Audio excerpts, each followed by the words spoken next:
One simple solution, ServiceOne.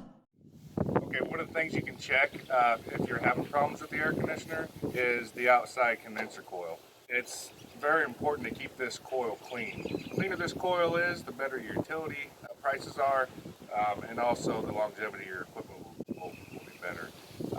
So today we'll show you how to clean this coil off to make sure that it's working properly. So what we recommend when you wash out the coil is to not use a nozzle and just use your thumb or finger to get the pressure that you want for it.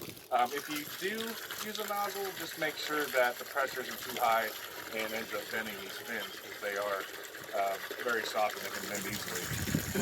So we'll start washing. How you want to do it is you want to wash from the top down and you want to hit the coil straight on. You don't want to be at the side shooting it at an angle because these fins can bend. So straight on, top down, and just wash everything straight down off the coil.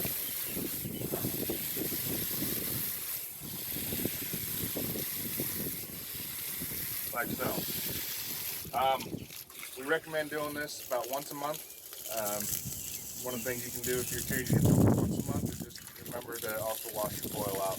You do that every month or week,